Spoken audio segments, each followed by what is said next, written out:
Kumusta mga kuya, ate? Gusto ko lang magpasalamat sa sponsor na nagbigay sa akin ng router.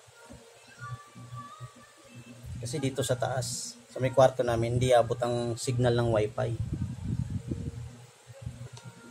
Kasi yung wifi namin nandun sa may tindahan sa baba. Medyo malayo ng konti. Dito sa second floor, sa may kwarto namin, hindi abot ang signal. Buti lang may nag-sponsor sa akin.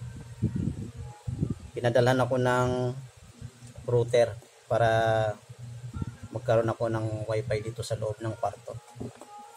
Salamat nga pala sa router.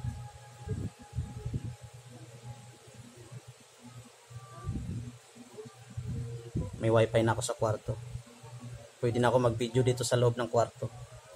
Ayaw niya magpa-mention ng pangalan.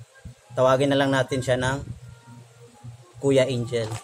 Salamat sa sponsor, Kuya Angel.